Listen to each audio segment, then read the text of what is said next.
Hola, Hola, hola, hola, hola, hola. una vez más. Lo que todos quieren escuchar, pero simplemente aún no lo saben. Aquí vamos una vez más. Hola, hola, bienvenidos a una vez más. En este episodio tenemos el placer de conversar con Diego Chávez, un destacado experto en bioinformática. Ha contribuido significativamente al desarrollo de vacunas, incluida la vacuna contra el SARS-CoV. Ahora aplica su experiencia de bioinformática para mejorar la producción alimentaria. Exploraremos cómo la bioinformática ha transformado tanto la medicina como la manera en la que se producen nuestros alimentos. Empecemos. Bueno, Cristín y Camilo, muchas gracias por la invitación. Yo creo que este ejercicio que ustedes dos hacen obviamente ayuda mucho a Colombia y ayuda a muchos científicos que se están formando, como a hacer sus carreras, a mirar qué hemos hecho otros y puede ser un buen ejemplo, creo yo. Entonces, pues muchas gracias por la invitación. Gracias a ustedes, señor Diego, por compartir este espacio con nosotros. Diego está bien. Diego, está bien, bueno, listo.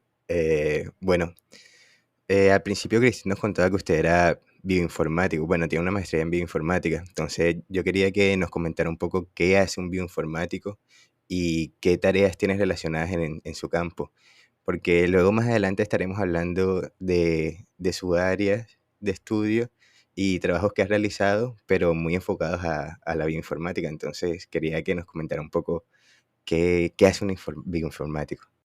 Bien, pues la bioinformática es una ciencia casi que surge como con la genómica, y como cuando podemos empezar a secuenciar cosas masivamente, ¿cierto? Y empezamos a producir muchísimos datos, empezamos a tener muchos datos. Antes, no sé, la secuenciación se hacía, si ustedes recuerdan, casi que a mano, ¿cierto? Se iba sobre un gel y uno iba mirando las letras y las iba escribiendo en un papel. Y eso cambió como desde finales de los 90 a principios del 2000, empezó a hacerse secuenciación en alto procesamiento. Y ahí es cuando se empezaron a producir muchísimos datos. Y estos datos que se empezaron a producir, pues ya era imposible para una persona sentarse en un computador y con un procesador de texto empezar a leerlos. Es ahí en donde la biología le echó mano a las ciencias de la computación y le empezó a pedir recursos, ¿cierto? En términos bueno, ustedes pueden hacer cosas más rápido, enséñenos, ¿cierto? Entonces, básicamente lo que hace un bioinformático es una persona que tiene conocimientos en biología, que sabe qué es el ADN, que sabe qué es el RNA, eh, que sabe cómo son los procesos, cómo está codificada la vida, eh, aprende un poquito de sistemas, aprende un poquito a decirle a un computador qué haga y cómo lo haga, traducir eso a unos lenguajes. eh, hay varios lenguajes de computación. Es traducir todo eso que uno quiere que haga el computador y utilizarlo sobre los datos que están generados. Entonces así arrancó la bioinformática. Entonces básicamente arrancó con eso. Es una persona que sabe de computadores, le dice, utilizando unos datos a un computador que haga una tarea, y ahí empiezan las tareas. Entonces las tareas pueden ser que una secuencia toda completa en una sola línea, eso es un genoma, por ejemplo, y utilice, no sé, palabras repetidas, o utilice, no sé, los sobrelapamientos entre dos palabras. También puedo decirle que de una palabra repetida, que sería una secuencia de ADN, haga una proteína, o haga una secuencia de ARN, pero también le puedo decir que busque, por ejemplo, una mutación. Entonces así van saliendo como las diferentes ramas. Entonces está la genómica, la transcriptómica, y así van saliendo como todas las diferentes ramas en la bioinformática. Al final, ahora los bioinformáticos casi que estamos involucrados en cualquier proyecto de investigación, cualquier cosa que se quiera entender en términos como de alto procesamiento, eh, secuenciación de proteínas directas, por ejemplo, necesita una persona que tenga conocimientos en computación, porque los datos que se están produciendo en este momento son muchísimos. Entonces se necesita un bioinformático para que le diga al computador que haga la tarea. Y eso es lo que hace un bioinformático. Hacemos de todo. Al final hacemos gráficos, hacemos scripts, hacemos aplicaciones ahora, Ok. eh, y nos dedicamos a eso básicamente. Diego, ¿qué tanta relación podría decir usted que tiene un bioinformático con alguien que se dedique a Big Data o a Data Science en general? Mucha, es mucha, o sea, es mucha la relación. Digo yo que un bioinformático, digamos que para llegar a la informática usted tiene dos caminos. O usted es biólogo y aprende de informática, o usted es informático, ¿cierto? Y aprende biología. Ok, Entonces, cualquiera de las dos le sirve para el cóctel que está haciendo, que es el bioinformático. Em, a mí me parece que es mejor el camino en donde un biólogo, un microbiólogo, aprenda de informática porque ya va a tener todos los conocimientos en términos biológicos. Ahora, ¿qué tiene que ver eso con un ingeniero, con un Big Data Analyst o una persona que se dedica a analizar grandes cantidades de datos? Es básicamente eso, es analizar grandes cantidades de datos. Y yo creo que nosotros, los microbiólogos y los biólogos, estamos enseñados a resolver esas preguntas por medio de experimentos. Entonces, digamos, un analista de datos obviamente tiene que tener, si son datos biológicos, obviamente, tiene que tener detrás cómo se tomaron los datos, qué se hicieron, eh, qué experimento se hizo, qué mediciones se hicieron, cuáles son las unidades, y así se va construyendo. Entonces, yo diría que un buen bioinformático, un informático puede ser un muy buen analista de datos, porque al final eso es lo que hace. Ahora, un analista de datos, si vamos a hablar, por ejemplo, una persona que solamente tiene cualquier tipo de datos, no sé, número de carros en una ciudad por colores, por ejemplo. Puede analizarlo, sí, puede darnos unas tendencias y nos puede decir, ¿no? Los carros que más se venden son los negros o los rojos, o hacer unas predicciones de cuántos carros se van a vender. Pero en términos de biología es muy importante entender qué es lo que hay detrás, qué experimento es, quiénes son, cuál es el grupo control, cuál es la hipótesis que se tiene para probar, y obviamente escoger los métodos estadísticos. ok, ok, comprendo, comprendo. Profesor, señor Diego, disculpe. Sabiendo de que, como lo mencioné anteriormente, usted trabajó dentro del desarrollo de las vacunas de COVID. Una pregunta muy fácil, diría yo. ¿Cuál es el principal objetivo de una vacuna? Bien, pues una vacuna prepara al cuerpo para una infección futura, ¿cierto? Entonces puede ser una vacuna natural y le dice a tu cuerpo, a tu organismo, dice, mira, este es tu target y es la parte de un organismo que puede llegar ocasionalmente y entrena tu sistema inmune para que cuando llegue el contacto, lo pueda combatir mucho más rápido y pueda montar una defensa a ese organismo. Puede ser un virus, puede ser una bacteria. Entonces, esto es básicamente una vacuna. Es un aviso, un entrenamiento que se le hace al sistema inmune de nuestros organismos para que cuando llegue realmente el contacto ya no sea algo nuevo y la respuesta pues sea mucho, mucho mejor. Ok. ¿Las vacunas siempre se han desarrollado de la misma forma o antes habían formas distintas de desarrollarse? O sea, no introduciendo directamente el virus. Sí, sí, sí, sí, las vacunas han tenido como una historia, pues, o sea, primero llegar como a entender que se pueden prevenir las enfermedades. No sé, en la antigüedad se creía que las enfermedades venían de los dioses y se asociaban como a cosas que hicimos o que no hicimos, o guerras que no peleamos, o comportamientos. Pero después nos dimos cuenta que realmente era un patógeno el que nos estaba haciendo enfermar y este patógeno podría venir de aguas contaminadas o de ríos o del mismo suelo o de otros organismos que eran portadores, ¿cierto? Después nos dimos cuenta que si, por ejemplo, utilizábamos un poquito, no sé, del raspado de un organismo y nos lo colocábamos nosotros en nuestro mismo cuerpo, nos hacía una inflamación pequeña, pero luego no nos enfermábamos. Entonces, estas fueron las primeras vacunas, ¿cierto? La vacuna, por ejemplo, eso es tuberculosis, se hacía con la cepa bovina.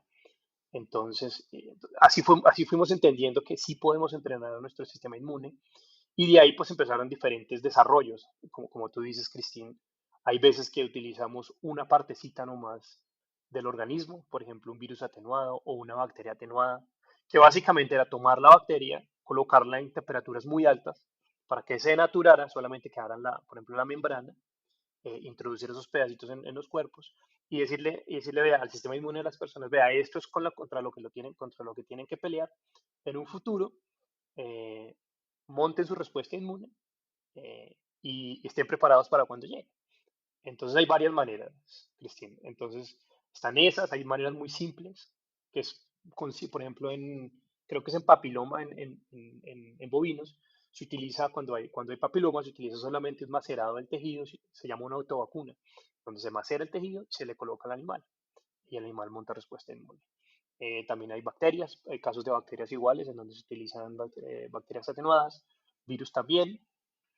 Mm, Y después, ya con técnicas de ADN recombinante, con técnicas de expresión de proteínas en otros organismos, ¿cierto? Esa es expresión heteróloga, pudimos hacer nosotros mismos las moléculas sin tener que sacarlas de los organismos, sino las pudimos construir. Entonces, glicoproteínas, por ejemplo, de virus las podemos hacer en otros organismos, las podemos producir en masa y las aplicamos. Son, por ejemplo, las vacunas contra influenza o contra otros virus, tienen glicoproteínas de virus. Entonces se utilizan esas ya son otra tecnología, ¿cierto? En donde se hace la proteína y se le inyecta a las personas. Eso viene obviamente acompañado con ayudantes y con cosas que llamen como el sistema inmune, lo levanten y la respuesta sea mucho más fácil y tampoco tengan unos efectos no deseados en el organismo. Y al final pues vienen lo último y el boom pues de las vacunas que sucedió durante la pandemia, que son las vacunas de RNA. Y este tipo de vacunas nunca se ha probado, sí se ha probado antes en humanos, pero nunca se ha probado a la escala en la que se probó y tal vez muchos de nosotros estamos vacunados con este tipo de tecnología. Y vamos a estar vacunados seguramente en el futuro. Claro. Eh, bueno, Diego, para la implementación de estas vacunas, por lo general, bueno, no por lo general, se debe cumplir una normativa, ¿cierto? Para poder sacarla al mercado y pueda ser expendida a todas las droguerías y que para que pueda ser aplicada. ¿Tú nos puedes contar un poco acerca de esa normativa, qué pasos hay que seguir? Más que todo, si nos los puedes explicar un poco eh, durante el proceso de la creación de la vacuna. O sea, que me lo expliques cuáles son las normativas y me expliques el proceso brevemente de cómo sería todo eso.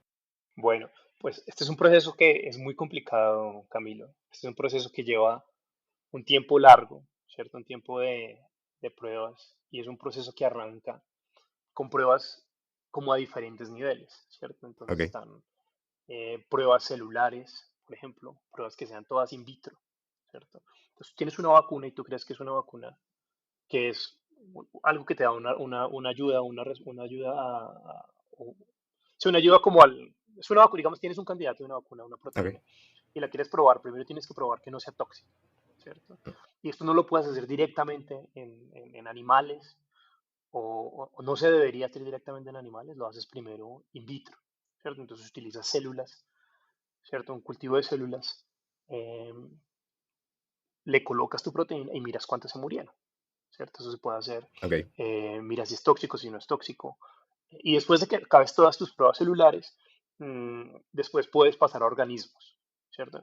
Primero tienes que asegurar que la vacuna no va a ser tóxica, que no va a matar al organismo. Si mata al organismo, entonces inmediatamente la vacuna queda descalificada en, su, en sus pruebas in vitro y no Disculpa pasa te nada. interrumpa. Dale. ¿Solamente con que una muera se descarta No, o tiene que haber un porcentaje? tiene que haber un porcentaje inicial.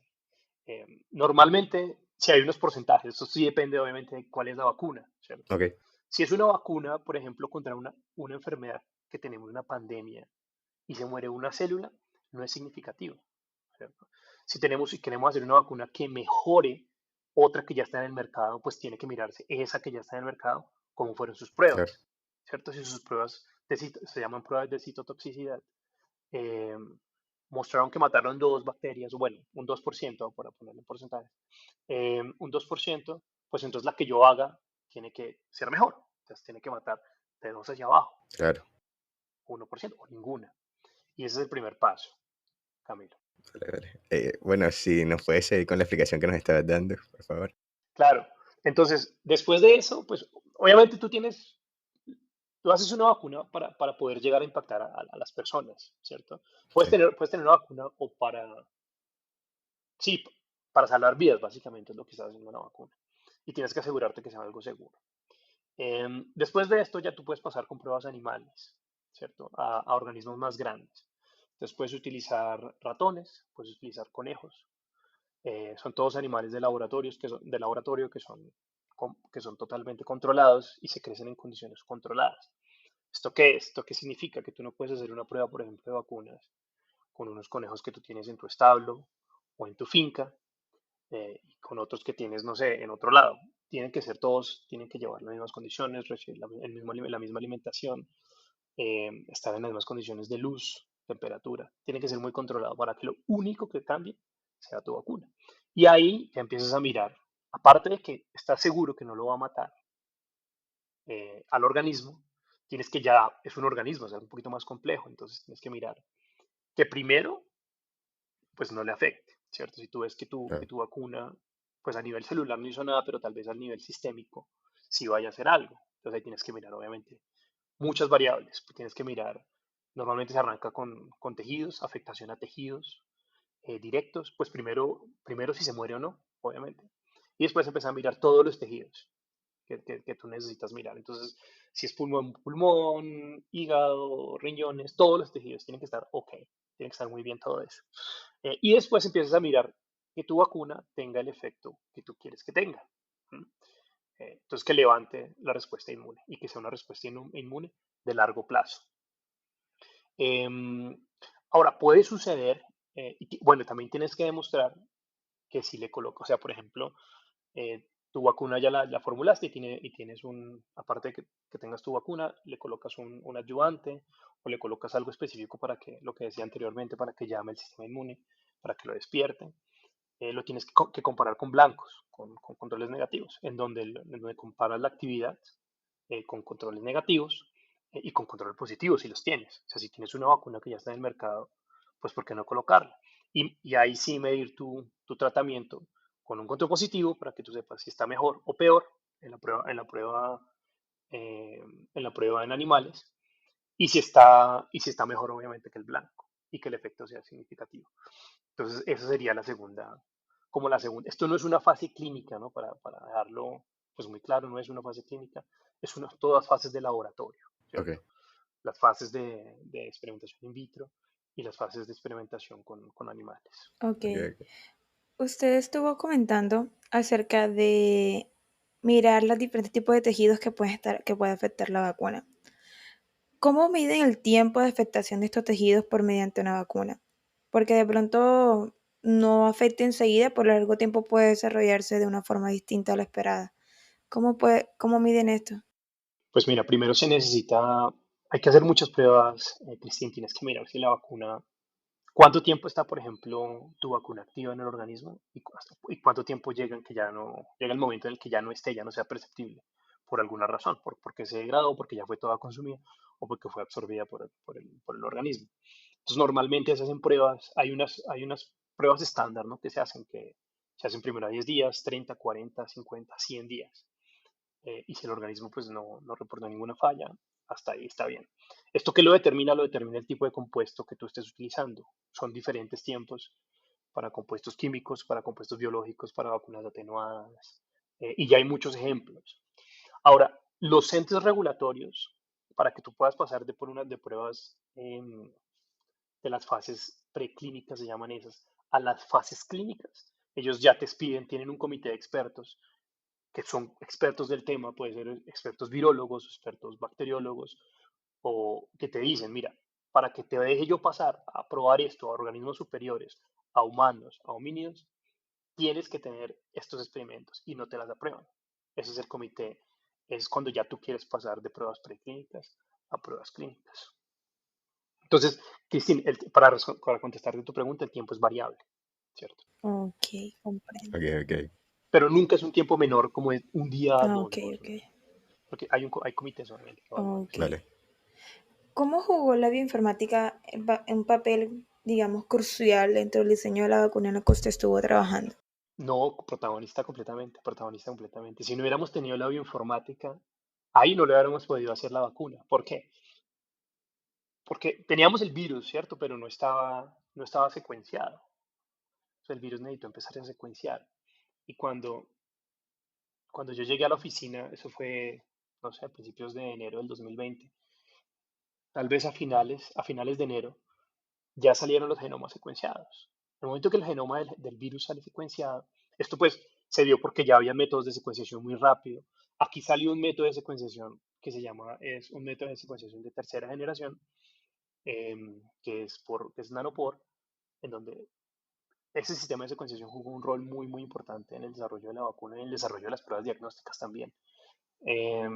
Empezaron a secuenciar los virus. Pues no fue el gobierno, pero fue como una iniciativa global en donde todos los genomas de todos los virus que se secuenciaron fueron, cada uno se subía a un repositorio. Precisamente ayudó la base de datos más grande del mundo de virus de influenza, que se llama GSAID, y ellos abrieron un espacio, una carpeta especial para los de COVID. Y fueron empezando a subir los genomas las personas, ¿cierto? Y básicamente tenían que decir de dónde era, si el genoma estaba completo, qué tipo de secuenciación era, y de dónde era. Si era como, y la fecha, si es hombre o mujer, creo que eran los primeros datos que se tomaban. Y se empezaron a subir. Y ahí, cuando se empieza a subir, es que pues las personas que estaban interesadas en hacer las vacunas empezaron a mirar qué proteína nos va a servir, qué proteína nos sirve de candidato, o qué secuencia nos sirve de candidato para hacer las vacunas. Y ahí seleccionan todos eh, las, como las puntitas de los virus que se llaman la proteína en inglés es spike, eh, para utilizar esa secuencia que codifica para esa proteína y utilizarla como vacuna. Al principio, creería yo que ese fue el target de todas las vacunas, hasta el momento, de RNA. Y Diego, durante todo este proceso de realización de la vacuna, de pronto surgió una forma de optimizar todo este proceso de ARN. ¿Cómo optimizarlo? ¿Cómo optimizarlo? O sea, hablando en temas de bioinformática, pues trabajando con todos estos datos, me refiero que si se utilizaron o surgieron nuevas técnicas para tratar todos estos datos. Sí, sí, hay como pues muchas personas se unieron y empezaron a hacer, por ejemplo, rutinas bioinformáticas para analizar todos los genomas nuevos que llegaban, porque empezaron a llegar 10, 30, 50, 100 genomas nuevos cada día de diferentes partes del mundo. Entonces, tú lo haces una vez a mano si son 10, pero si son 20 ya te va a costar más tiempo. Ya si son 1000, ya no lo puedes hacer a mano. Y necesitas todo seguir necesitas seguir una misma rutina de análisis. Entonces, ¿qué sucedió ahí? ¿Qué sucedió ahí? Ahí pues se pusieron de acuerdo muchos científicos en donde dijeron, vea, tenemos que ensamblar los genomas de esta manera y tenemos que analizarlos de esta manera, y nos empezamos a dar cuenta que estaba mutando. Esto fue como en marzo, tal vez llegó la primera mutación. Eh, y ahí pues empezamos a mirar, está mutando y lo está cambiando. ¿Qué hacemos? Ya las farmas estaban adelante con pruebas preclínicas, casi empezando las pruebas o aplicando para las pruebas clínicas. Eh, y todas estas cosas son a diario. Al final teníamos, no sé, creo que fueron al final 5 millones de secuencias, si no estoy mal. Y aparte tienes que poner eso en el tiempo. Entonces los datos que salieron de esto, tanto genómicos como de adaptación, por ejemplo, de adaptación del virus, fueron increíbles. El set de datos pues es muy bonito. Además, si alguien está haciendo tesis en bioinformática, ese set de datos es muy bonito porque tiene fechas, tiene países, se sabe el virus cómo evolucionó, entonces es muy, muy completo. De los más completos que ha habido pues en la Bueno, historia, sí, una excelente base de datos entonces para todos los que quieran trabajar con ella. con virus. Con virus exactamente. Sí. Bueno, después de que se acaban las pruebas preclínicas, que son las que hablamos anteriormente, vienen las pruebas clínicas. Y las pruebas clínicas, tú no puedes empezar con unas pruebas en donde vas a te decir, bueno, yo tengo esta vacuna, sé que no mata a la gente, sé que es efectiva, funciona en ratones, funciona en conejos, ya vamos a tener a 200 personas, y vamos a probarlas, ¿no? Eso no funciona así. Tienes que tener un grupo pequeño de personas en donde pruebas tu vacuna. Y también hay otra cosa que no sabes, durante todas estas fases tú tienes que mirar cuánta dosis, o sea, qué cantidad vas a colocar y hasta qué cantidad puedes llegar, ¿cierto? Porque no significa que si con 1 gramo te mató el 50%, con 2 te va a matar el 100 y con 3 el 150 y así, no, eso no es así. Hay formas que se saturan, o sea, hay momentos en donde se saturan los sistemas y se empiezan a probar. Entonces todo arranca con unas pruebas clínicas. Las pruebas clínicas todas están supervisadas por comités de ética, están todas supervisadas por doctores.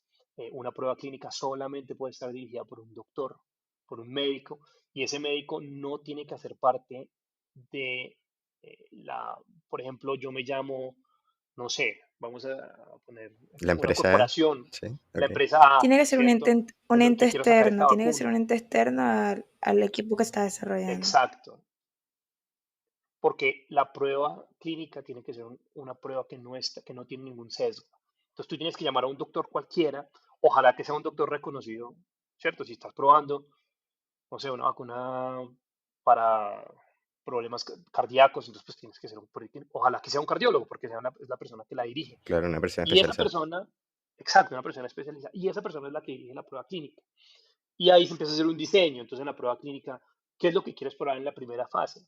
Seguridad, o sea, que nadie tiene efectos secundarios, como efectos no deseados, perdón, y que sea efectiva. Y aparte las dosis. Entonces normalmente se hacen 3 dosis o 4 dosis. Y tienes un grupo pequeño de 200, de 10 personas tal vez. Ok, Y haces 2 grupos. Y después de que pasas por la primera fase, para empezar la primera fase, pues tienes que pedirle permiso a los organismos. Entonces, en Estados Unidos em, ¿quién está? Ok, Emma. Bueno, en Europa está EMA, que es la Agencia Europea de Medicamentos. ok. em, y a ellos les tienes que pedir permiso. Tú no puedes hacer una prueba clínica porque tú quieres. En China hace poquito pasó una prueba clínica, creo que fue, donde a un científico se le ocurrió coger a 10 personas. Eso está penalizado. Tú tienes que pedirle permiso a ellos y ellos son los que controlan. Ahora, los resultados de la prueba clínica, tú tampoco lo sabes. Esos resultados todos van a las agencias y las agencias son las que miran los resultados y te los dicen a ti, pasaste o no pasaste. Y viene la primera fase, es la primera fase en donde se mira eso. En la segunda fase ya sabes que no mata a nadie y que tienes tu dosis y ahí la aplicas a un grupo más grande, ¿cierto?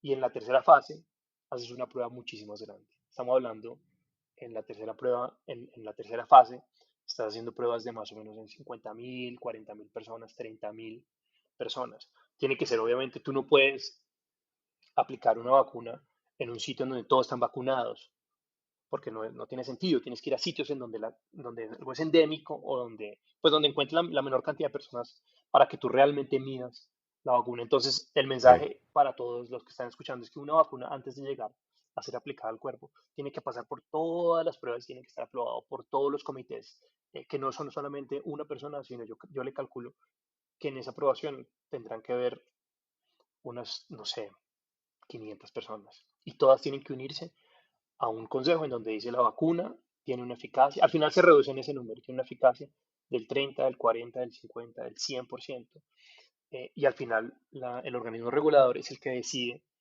si es que hay una mejor opción o no hay una mejor opción. Si tú tienes una vacuna y tu eficacia es el 50% y no tienes más opciones, pues te toca probarla.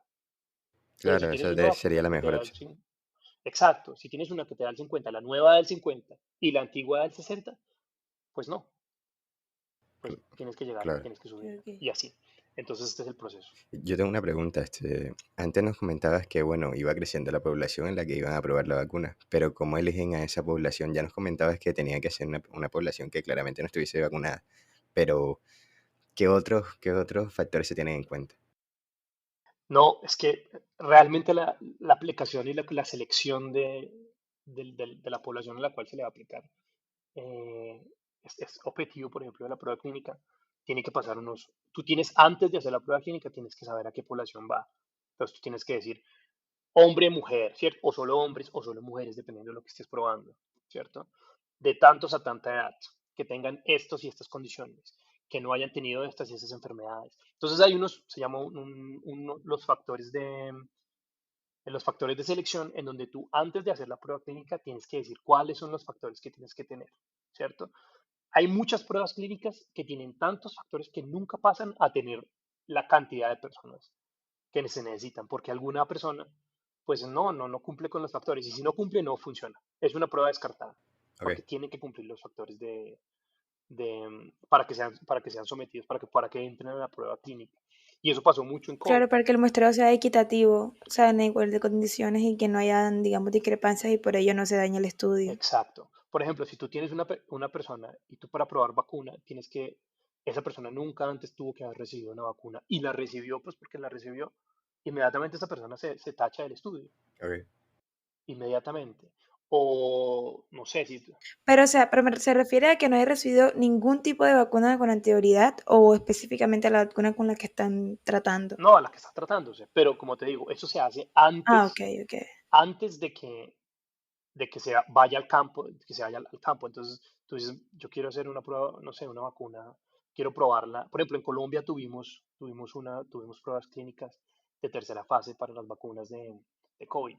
Y antes de eso, a los doctores que estaban recibiendo a las personas, porque había un beneficio económico, se puede dar beneficio económico a una persona que está en prueba clínica, es válido, no tiene que ser un beneficio económico gigante, pero sí se puede, porque al final está en prueba, se puede reconocer Reconocer, exactamente, reconocerle la exacta. Y se tiene que disposición. dar toda la asistencia Ujú. médica, es algo que también nadie lo dice, pero toda la asistencia médica se tiene que dar. Entonces, por ejemplo, el factor de enrolamiento es que sea una persona, no sé, de esta cista sea de altura tal, ¿cierto? Porque es importante, ¿no? O sea, una contextura física de esta manera, que no haya tenido enfermedades cardíacas y así, así. Entonces pueden llegar muchos, pero si no cumplen con todos los factores de selección, no puede ser aplicada la vacuna. Y si sucede, la vacuna sencillamente, digamos que esa persona Se queda inválida descarta. para la prueba. Y obviamente hay una que viene, obviamente el grupo placebo y el que no, y nadie sabe el grupo placebo, nadie lo sabe, ni siquiera la misma empresa que hace la vacuna. Eso viene todo en códigos y al final nadie sabe. La única que sabe, el único que sabe es el ente regulador, que va a decir, se le aplicó el placebo a 100 y se le aplicó el placebo, el tratamiento a otras 100 y los que tienen placebo, todos se enfermaron y los otros ninguno se enfermó. Muy bien, pero si de los que otros que tienen la vacuna se enfermaron, entonces ya empiezan a bajar, obviamente. La medición que se hace es esa, se enfermó o no se enfermó, y Ok. después se empiezan a medir los efectos. Se le dicen efectos, no se le dicen efectos secundarios ahora, se le dicen efectos no deseados. Ok. Entonces, dolor de cabeza, ansiedad, cosas como esas se van todas haciendo el récord. Y por cada paciente hay un récord, hay un récord de sintomatología. Entonces, esta vacuna da temblores, por ejemplo, porque a todos les dio temblores. Entonces, se anota y el ente regulador decide sí o no, o miremos otra, a la otra que pasa, la efectividad es la misma, pero no da temblores. Ah, entonces no, porque pues es mejor. Entonces, es un proceso muy, muy complicado en donde No, y además requiere de bastante personal de muestreo, mucho, por lo que usted mucho, comenta. mucho. O sea, no es como son tres No, no, gaticos no. Si ahí. es una prueba Ah, clínica grande, o sea, a escala, o sea, una prueba de tercera fase, sí se necesita mucho personal y también muchos recursos, porque es algo que, o sea, es muy grande, es muy grande. Normalmente, la vacuna que llegó de BioNTech, que fue la unión que hicieron con Pfizer, ellos pues obviamente no tenían la plata. BioNTech es una startup en Alemania, era una startup pequeñita, y tuvo que reunir la plata para hacerlo. Moderna también, el gobierno estadounidense les lleva la plata porque es muchos, muchísimos millones de dólares. Porque lo que tú dices, se necesitan médicos, se necesitan profesionales, se necesita la producción, se necesita el seguimiento médico. Ahora, las pruebas clínicas nunca terminan en el momento que se leen los resultados. Las pruebas clínicas siguen y siguen los pacientes y se les sigue mirando. ¿Qué pasa? después Sí, de la claro, implementación, eso todo. siguen. La prueba clínica Ok. sigue y se llama cada año o cada 6 meses. ¿Cómo estás? No, me quedé ciego. Y si eso pasa a los 3 años, pues nadie sabía, pero toca seguirlo. Entonces, todas las pruebas clínicas siguen. Hay unos medicamentos que se ha dado cuenta después de la prueba clínica que sirven para otra cosa o que a largo tiempo ayudan en otras cosas. Eso puede ser, En sí. otros. O Ok. no sé, pueden ayudar a Y más o otras menos cosas. cuánto es el tiempo que hacen este seguimiento? ¿5 años? ¿10? No sé. Sí, hay unos que llegan, creo que hubo una prueba clínica que acabó hace poquito que fue creo que fue ibuprofeno o algo, es una droga que es muy usada, un medicamento, perdón, que es muy Ujú, usado y todavía se siguen teniendo datos para ujú. saber qué tal, lo que les decía, Ok. qué tal que el efecto de un químico específico tenga un efecto a 20 años o a 10 o a 15. Eso se sigue contando. Claro, es muy difícil, pero se sigue contando. Vale. Claro. Yo tengo una pregunta con respecto a las variantes del virus. Por ejemplo, si ustedes tienen una vacuna para cierto virus, ¿cómo hacen para luego adaptarla a las mutaciones de ese virus? ¿O simplemente comienzan a producir una Ujú. nueva? No, Camilo, es muy importante. Eso fue lo que sucedió en muchas empresas.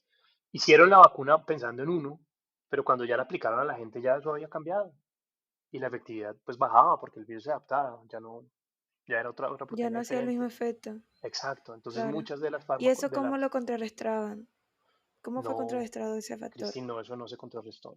No. Eso no se puede. Hasta el momento creo que Moderna y BioNTech ya tienen una nueva versión. Esa nueva versión es con las últimas dos. ¿Qué es lo que se hace? ¿Qué es lo que va a pasar en un futuro? Y eso es lo que están Ujú. probando. En ese momento salieron dos ideas. O hacer cócteles, ¿cierto? O sea, muchas vacunas. O hacer unas que sean universales, en donde una valga para muchos. Les gustó, ahora están desarrollándose los cócteles. Entonces, lo que va a suceder en vacunas en términos de RNA es que van a venir vacunas que va a venir con todo. Va a venir con todas las variables que tú mencionas, Camilo. La original ya no está circulando, la que nos enfermó a todos en 2020 Ok, ya no existe, Ya esa no está. ya desapareció porque Ok, obviamente ahorita que están otros linajes, pero como le hicimos seguimiento, sabemos cuáles son los puntos en donde al virus le gusta mutar. Entonces, a esos puntos les prestamos mucho cuidado y ahí diseñamos, o fuera de esos sitios diseñamos las vacunas, porque sabemos que el virus muta y pues ¿para qué lo ok, usamos? Entonces así fueron construyéndose. Entonces va a haber un linaje, digamos, un representante de RNA de un linaje, otro representante de RNA de otro linaje. Vas a poner tres o dos ok, en ok, los linajes y ese es el cóctel. Y aparte le metemos influenza, pues porque si nos vamos a pinchar, pues pinchémonos una vez nomás. Y eso es lo que está ok, probándose ok. ahorita. Son cócteles ok. combinados de vacunas. Pero lo que tú dices, Camilo, si a una farma, si a una empresa le pasa en el camino, le pasó a la que yo estaba trabajando, el virus mutó y no alcanzó y la efectividad no alcanzó a superar lo que dijo el ente regulatorio, le toca empezar de cero. Y le toca empezar de cero con pruebas Ok, de laboratorio. ok, Con pruebas in Y vitro. O pierde la plata, ¿no? Porque sea, eso de es, cero. sí, eso es de cero. Eso no, porque es otra molécula. Ya no se sabe nada. ok, ok. Uy, pero así que fuerte porque es como que, ay, perdí mi tiempo. O sea, de cierta manera. O a lo mejor, ok, ya sé que por aquí no es. Sí, aprendiste, ¿sabes? Ya tienes todo el montaje, ya lo puedes hacer más rápido. Pero sí, se pierde mucha plata y tienes que tener en cuenta que les toca empezar de cero. De pronto en ese camino otras habrán ganado ya la carrera, que fue lo que pasó. eh, y ahí tienes tú que, como pues, si eres una farma que está saliendo, ¿no? Una biotecnología saliendo, que Ujú. pensar muy bien con qué molécula aplicas, porque si la molécula es muy diferente a otra, Perdiste. Claro, chao, toca empezar de nuevo, sí. Ya, claro. Pero eso nos da seguridad a todos, ¿no? O sea, sabemos que lo que se nos está poniendo en el cuerpo tiene todo ese O seguimiento. sea, tiene realmente varias regulaciones previas ante el momento de aplicársela a la población en general. Sí, sí, Sí, sí. claro, eso da seguridad en el sentido de probabilístico de que la Hay mayoría. países que no la piden. Ujú, Sí, eso sí depende de los países. Y hay países que tienen sus propios organismos reguladores. Y hay otros que se acogen a otros organismos. Rusia tiene uno aparte que nadie sabe cómo es y ellos mirarán a quién. ujú, Ellos mirarán, ¿no? Pero al final cada país es independiente. ok. Cuba también. Colombia se acoge a los europeos. Usted estuvo en Alemania. ¿En Alemania también hacen un estudio independiente? Alemania se acoge a la europea, que es Ok, la Agencia Europea de ok, Medicamentos. ok, ok. En Estados Unidos la FDA. Entonces, ellos son los que deciden. Sí, sí, sí o sí, no. Hay muchos países que dicen, no, yo me acojo a lo que diga la EMA, por ejemplo, Ok, en Europa, la Agencia Europea de Medicamentos. Pero la China tiene la de ellos, no sé, hay varios países, Colombia se acoge. ok. Si pasó el medicamento en Europa, también pasa en Colombia. Si no pasó, no. O dicen, si pasa en China, no, no, no, eso no, entonces aquí pasó también. O si pasa en Rusia, no, tampoco. Entonces, muchas vacunas que ya están siendo aplicadas en otros territorios pasaron allá, pero aquí no habían pasado. Entonces aquí tienen que, digamos que el gobierno dice no, para que ustedes no sé, para que esta vacuna sea Aceptada. pública aquí, Ujú. ustedes tienen que presentarme estas pruebas. Y la farma dice, no, es que eso no las queremos hacer. Entonces Colombia, pues tiene un ente regulatorio, que es INVIMA, que dice, bueno, no, entonces no se puede aplicar y no les damos una licencia, que es la licencia INVIMA. Ok, Y así se licencia. Ok. Cada país es diferente y es soberano. Hay agrupaciones de países como en la Unión Europea que se regulan por una, pero cada país. Al final, si un país decide, no, queremos aplicar, no sé, en Cuba creo que aplicaron una que hicieron ellos mismos. Bien, ellos hicieron sus estudios allá y decidieron que estaba bien, listo. Y- vale. Lo más importante es que se publiquen los resultados. En la rusa, por ejemplo, no publican los resultados, no son públicos. Ok. Eh, los de la India también tomaron su decisión. Pues una vacuna buena, sirvió para ellos, que al final estaba uno solo, en la pandemia estaba, cada país estaba solo, asumiendo los muertos. Entonces al final toca tomar decisiones casi que políticas Ok. para aprobar o no aprobar. Claro. Vale. ¿Qué ventaja tienen las vacunas de RNA con respecto a las demás vacunas? ¿Dices en el cuerpo o en la parte industrial como Eh, o de las dos? en las Las dos, dos. en las dos, en las dos. No, el desarrollo es mucho más rápido. El desarrollo es más rápido. Ok. Ok, Lleva menos O sea, en la parte costos. industrial el desarrollo es mucho Menos más costos. rápido. Sí, menos costos. La producción es mucho más fácil, con unas comillas grandotas, porque la producción, tú puedes tener una misma planta, puedes producir todas las vacunas, mientras que en las otras normalmente se acostumbra que una planta de producción produce una. Entonces tienes producción, no sé, de una vacuna especial, pero y para hacer otra tienes que hacer otro proceso diferente, mientras que para RNA con una puedes hacer muchas. ok, Entonces es muy bueno. Eh, las vacunas de ARN son unas vacunas muy modulares, entonces tú puedes ponerle el UTR de estas o la región de estas con las poliadas, con esto, otro. Entonces, pues es como un Lego, por decirlo Ok. así. ok, En las vacunas de proteínas no es así. Ahora, en el cuerpo, pues son muy nuevas también para decir, pero en el cuerpo la reacción que hacen, pues es muy efectivo. Ahora, para hacer tratamientos, por ejemplo, de reposición de una enzima, por ejemplo, a alguien le falta una enzima, tú le colocas no lo utilizas como vacuna, pero lo utilizas como tratamiento. Entonces le puedes dar a una persona que no produce insulina en un futuro una molécula de RNA que codifique la insulina y lo hace el mismo cuerpo, por ejemplo. O otro gen que falte, otra proteína que esté faltante, puedes hacer ese tipo de terapias. Puedes enseñarle a tu cuerpo a combatir tu propio cáncer. Entonces, si tienes digamos, cualquier patología, cualquier tejido cancerígeno en tu cuerpo y tiene una proteína especial y tú le das esa vacuna, tu cuerpo va a entender que ese cáncer no proviene de ti, ¿cierto? Ujú. Y lo va a atacar con la respuesta inmune, que aparte es muy poderosa. Entonces el mundo que abrió la tecnología de las vacunas de RNA es muy, muy grande. Ok. Es muy grande. Y estoy casi que seguro que va a venir en muchas formas, en muchos tratamientos para tratar diferentes tipos de enfermedades, no solamente vacunas. Una pregunta. ¿Usted cree que esto también es posible ser aplicado a infecciones de agrocultivos? O sea, no solo en la parte congénita de las personas, sino también de pronto en cultivos, de pronto desarrollar semillas con diferentes codificaciones que Mm, no permitan, digamos, que se disperse una infección o de pronto desarrollen una enfermedad efectiva que dañe el cultivo y la calidad del mismo, o de pronto le quiten ciertos nutrientes o cosas así. ¿Qué diría usted? Sí, bueno, cuando hablamos de plantas ya hablamos de otro tipo de respuestas inmunes, Ok. ¿cierto? No es la misma respuesta inmune Bueno, que entonces, tenemos. Entonces, ok, eso es ok, una variable muy importante, ¿cierto? ok.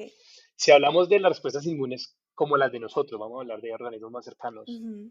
eh, ahí de pronto puede ser que sí. Obviamente la respuesta inmune tiene que parecerse a lo que hacemos nosotros, Mm. ¿cierto?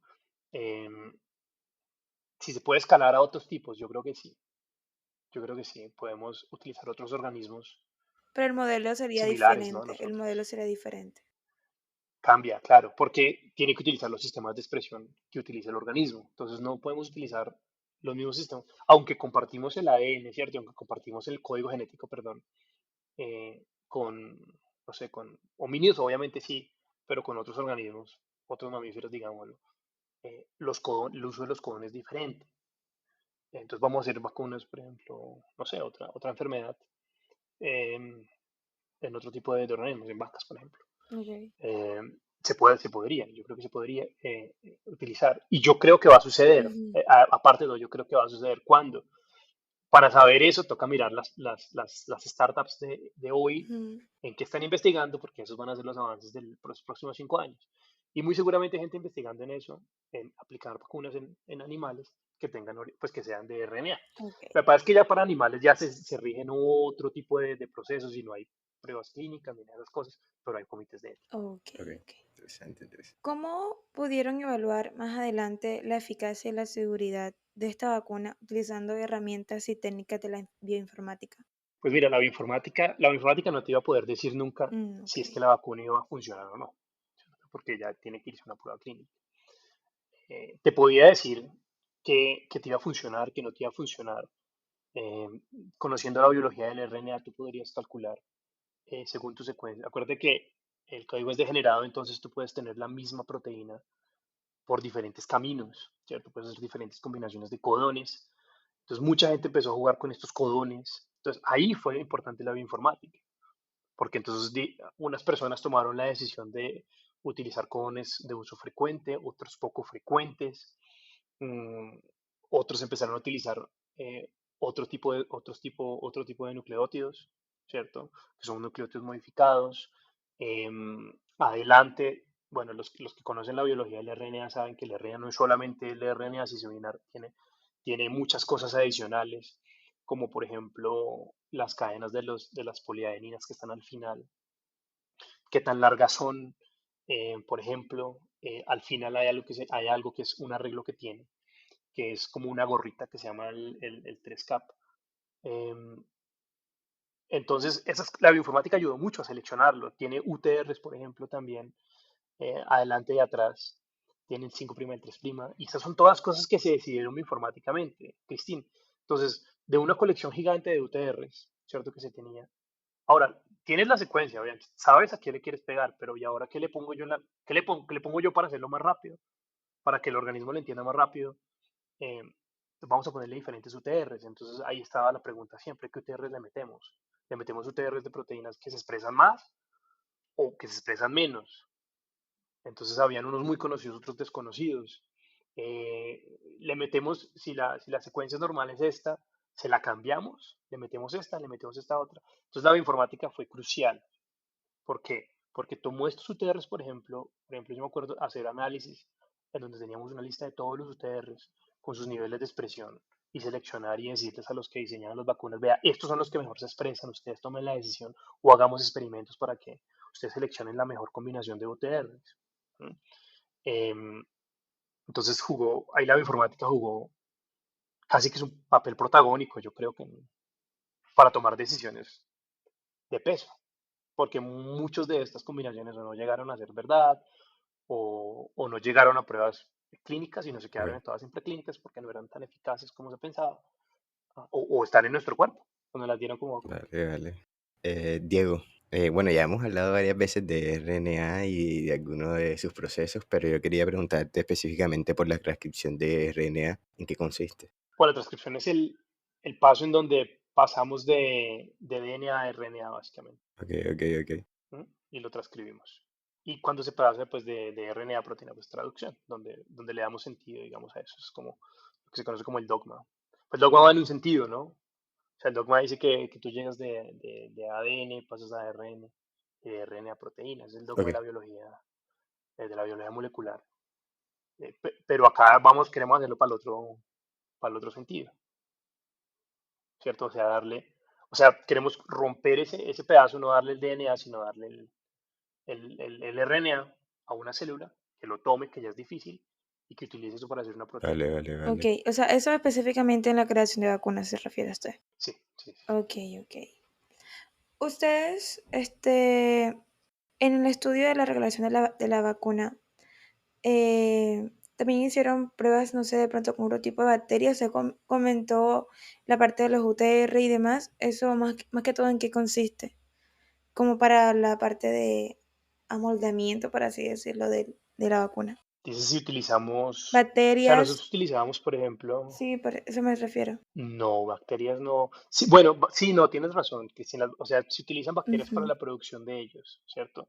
Entonces se utilizan bacterias que nos den muchas copias de la misma secuencia. Entonces se inserta un plásmido en una bacteria que es una bacteria que es como se conoce como una cargadora, un carrier.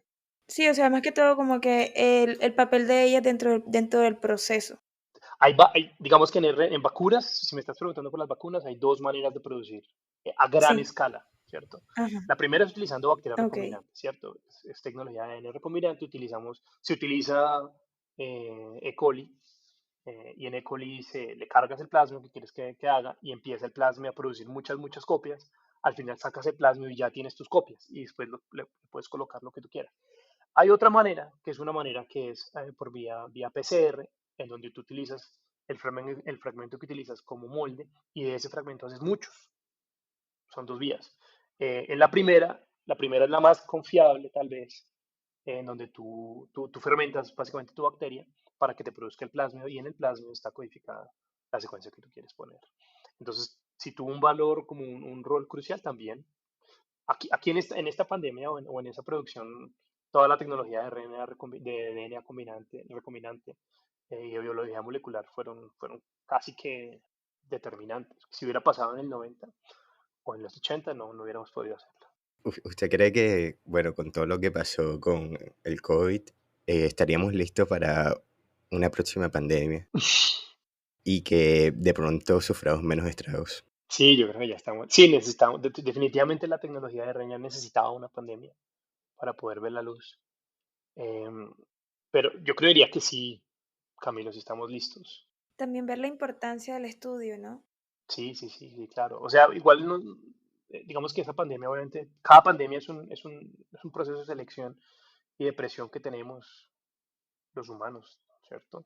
Ahora, si llega una que no sabemos nada, no sé, hay otras que son más complicadas, bien sea por su transmisión. Bueno, las respiratorias son como las más difíciles porque pues se transmiten solamente por aire, ¿cierto? Y por aerosoles, entonces esas son las más difíciles de combatir. Ahora, si son, por ejemplo, algo más de contacto tipo, o sea, tipo ébola, em, uno no podría tocar, pues no toca a nadie ya. Pero en el caso de las respiratorias es ahí donde tiene el problema. Ahora, si son más letales, lo que pasa es que el COVID no es tan letal como o sea, no mata al día o al contacto, ¿no? Hay un proceso de infección y esto. Ujú, Naturalmente no debería claro. matar, pero si llega una en donde sea respiratoria y aparte sea muy letal, por ejemplo, su target sea células del sistema nervioso, sería muy letal, tipo rabia, por ejemplo. Sería muy difícil. Ok. Diego, sabemos que también has trabajado en bioremediación y en procesos de producción de alimentos. Bueno, ya nos vamos a hablar un poco de las Sí, vacunas, ya.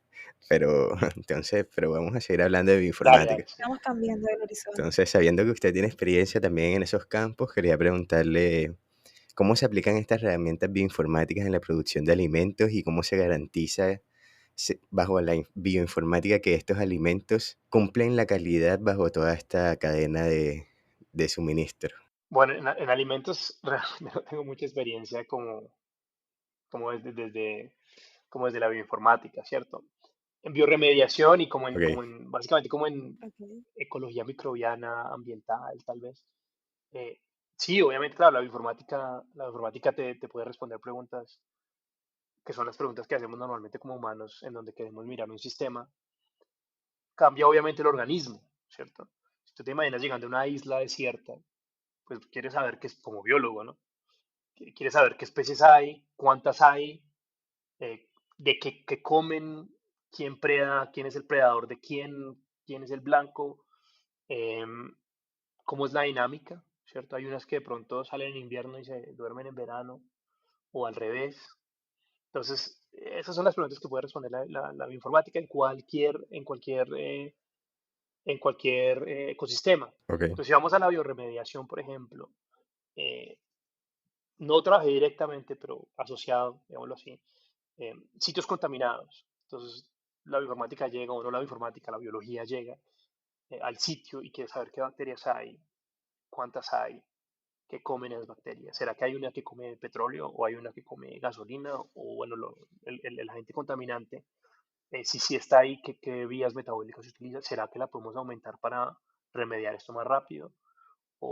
¿Y actúa sola o actúa tal vez con otras? De pronto son dos, ¿cierto? Entonces esas preguntas, aquí quiero ser muy claro, obviamente, Camilo y Cristian, no es solo la bioinformática. La bioinformática hace un pedacito del trabajo, es la conjunción de todas.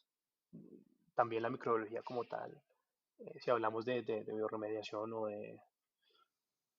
sí, o de sí, como sí, de remediación de ambientes. La informática te puede contestar eso y sigues Ok, contestando otras preguntas y puedes hacer procesos biológicos, consorcios, ese tipo de cosas. ok. Pero, o sea, como usted dice, es realmente el medio, por así decirlo, más que todo como estadístico, computacional, que le agrega a este tipo de estudios, más no es como lo principal, por así decirlo, por lo que trata de decir. No es lo único. Ok, ok. ¿En qué medida usted diría que la bioinformática ayuda? Se estaba diciendo, o sea, lo que estaban comentando las enfermedades dentro de los cultivos y demás. ¿Cómo esto ayudaría a predecir la presencia de estos patógenos en el área alimentaria? ¿Y cómo podría ayudar a mitigar estos riesgos? De pronto, con la colección de datos en vivo, no sé, ¿cómo sería el papel en ello? Pues la industria alimentaria es una industria que es muy controlada, Ujú, ¿cierto? A diferencia de otras industrias. Porque, bueno, la industria alimentaria que tiene fin alimentar humanos, porque hay industria alimentaria que tiene fin alimentar mascotas o alimentar humanos, y eso es otro tipo de industria. Si es la alimentaria que tiene como fin alimentar a humanos, pues está muy regulada, Cristín. Y es ahí donde empieza. ¿Qué tipo de industria? Son alimentos ultraprocesados, ¿cierto? Vamos a hablar de bebidas gaseosas, ¿cierto? Carbonatadas con altos contenidos de azúcares y esas cosas. Casi que esas bebidas son asépticas, o sea, no vienen con nada. Si son otro tipo de alimentos, como alimentos procesados, como todos los que son de origen lácteo, por ejemplo, hay no solo la bioinformática, sino la biología, sí nos ayudaría, por ejemplo, a decir qué tipo si una leche o si, o si una carne o, o algún insumo viene muy contaminado, podemos hacer distintas predicciones con respecto a los sitios. Puede ser, no sé, tú te das cuenta que en una región unas vaquitas siempre están dando la misma leche y la leche viene muy contaminada, ¿cierto? Y en otra no, y la misma raza. Entonces vas y miras y dices, ah, pucha, es que aquí hay un río que está contaminado por heces fecales, por ejemplo. O te das cuenta que hay unas vacas no sé, en el trópico alto, en el trópico bajo, eh, que tienen un patógeno especial. Entonces ahí es donde tú puedes empezar a hacer tus predicciones. Puedes decir, si toda la leche que va a venir de las vacas en verano, por ejemplo, van a venir contaminadas de este patógeno. Y es ahí donde puedes empezar a hacer tu control. Y lo más importante de eso es que tú puedas tomar decisiones prematuras, ¿cierto?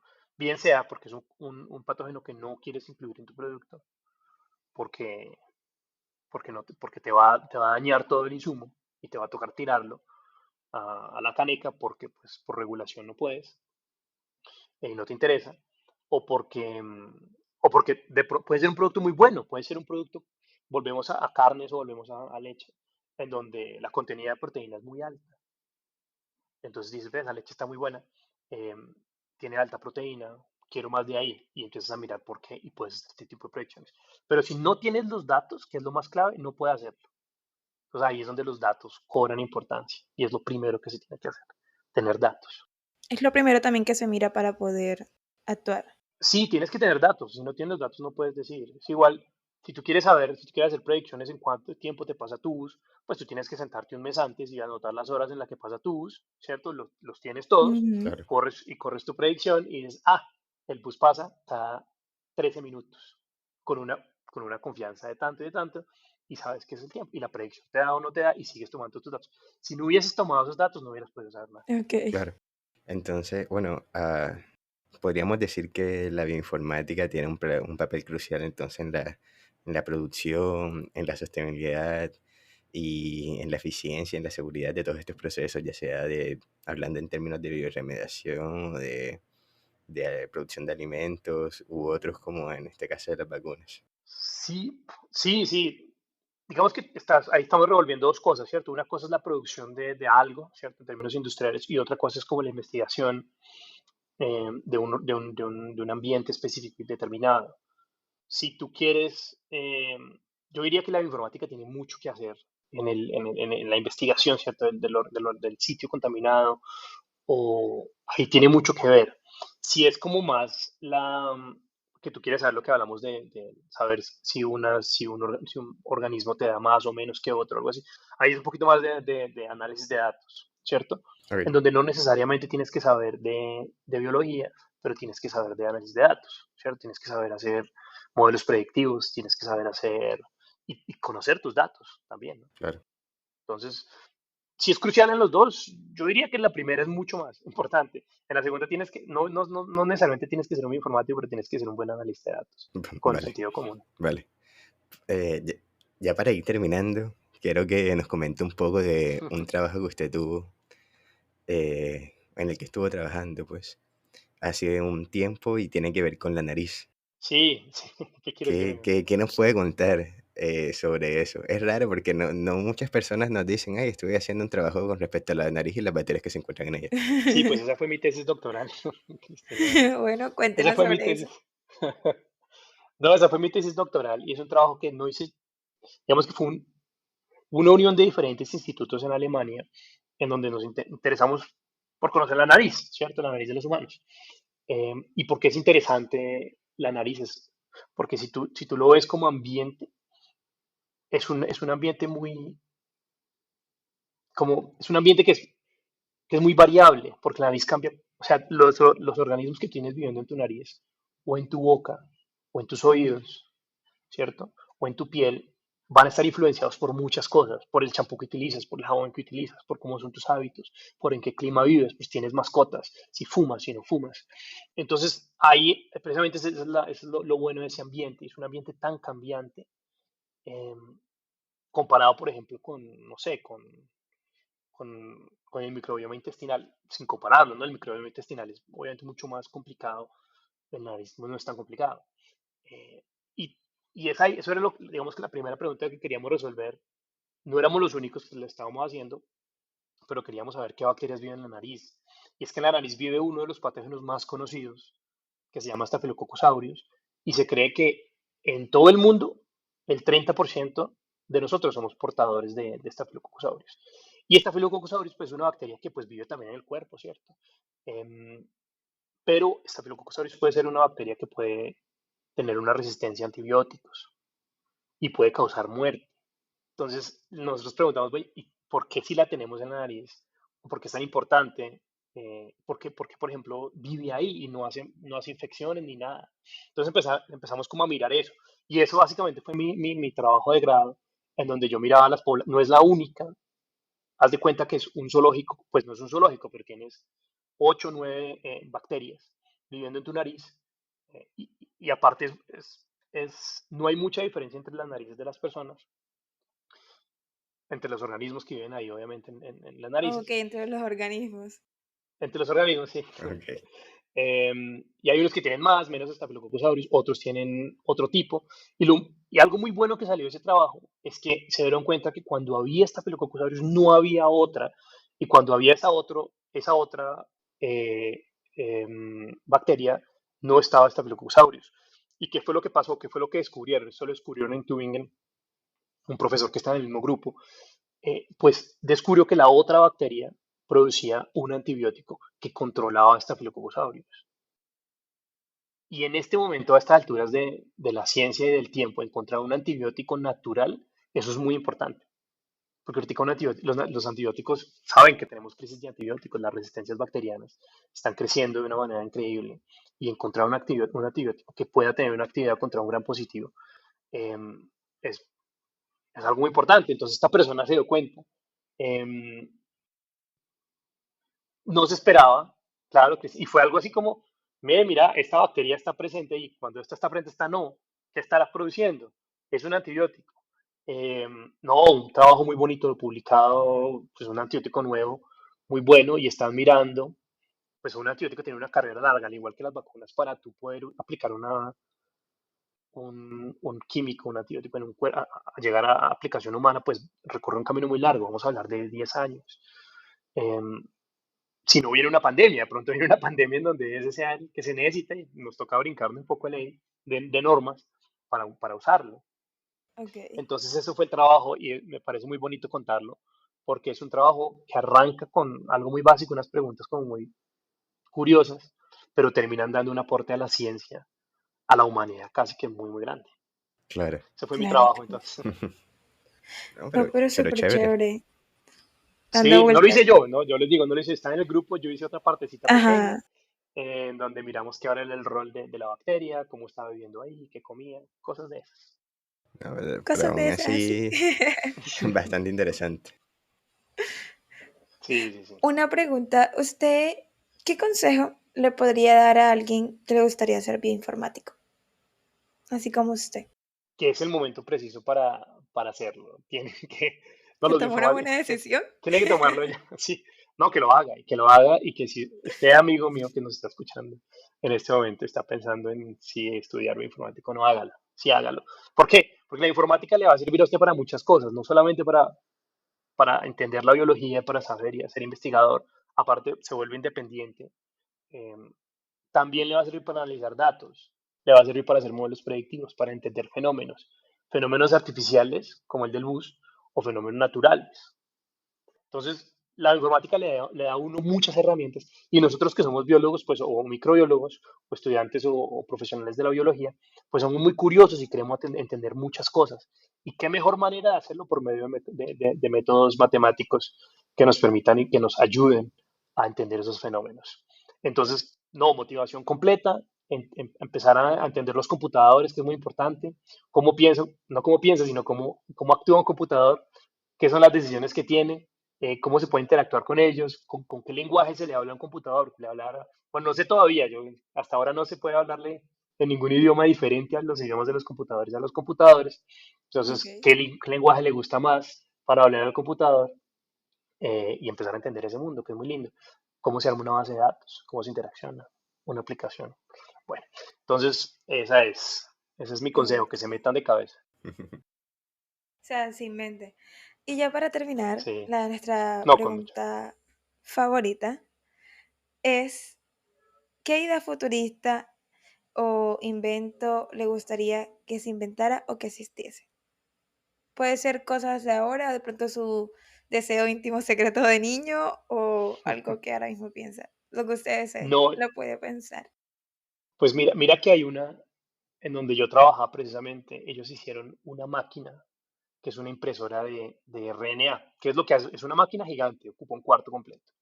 Y es una impresora de vacunas, por decirlo así, es una impresora de vacunas. ¿Qué es lo que hace esta máquina? Tú le metes una secuencia, ¿cierto? Y entonces le metes la secuencia que quieres. La máquina pues tiene unos, unos tubos y está conectado obviamente, y al final te va a dar esa te la va a dar. El invento que yo quisiera que sucediera de aquí a 30 años es que todos tuviéramos en nuestra casa una impresora de vacunas pequeña. Lo mismo que pasó Ok. con el computador Pero hace con las 200 años, vacunas. pero con las vacunas, ¿cierto? Hace 100 Ok. años, pero con las vacunas. Entonces, que si tú vas a viajar, si tú estás en Colombia y tú te quieres ir a una región, por ejemplo, endémica que tiene fiebre amarilla, tú dices, pucha, yo necesito la vacuna contra fiebre amarilla. Te metas a la base de datos, descargues la secuencia, como en una impresora, se la mandes a tu máquina y tu máquina te empieza a hacer la vacuna y te dice, mira, inyéctatela en la mañana, tú te la inyectas y quedó lista. Entonces, esa sería Su deseo. mi máquina. Yo creo que sí, muchachos, va a ser. ¿Cuándo? No sé, pero estoy seguro que Pero va a ser llegará. una Está por verse, revolución. está por verse. Sí. Y ahí nos evitamos toda cualquier farmacia, sino esa va a ser la máquina. Claro. Esa es la solución a todos nuestros problemas. A las vacunas, por lo menos. A las vacunas. Sí. Sí, bueno, bueno, señor Diego, muchísimas gracias por haber estado aquí con nosotros hoy. Le agradezco mucho su participación y haber respondido a todas nuestras preguntas. Bueno, Sí, pues muchas gracias nuevamente por tenerme acá. Chévere esto, chévere la iniciativa. Bueno, cualquier pregunta, no sé si ustedes dejan mis datos eh, para Ujú. personas que quieran contestar preguntas, estoy obviamente dispuesto. Muchísimas gracias, sí, claro, por supuesto. Pondremos muchísimas los gracias. datos en la descripción del episodio. Sí. Vale. Muchísimas gracias Bueno, también le doy por haber estado con nosotros y esto fue todo por hoy. gracias a todos, esto fue todo por esta transmisión. Bye. Sin nada más y nada menos. Eso fue todo por esta transmisión. Cambio y fuera.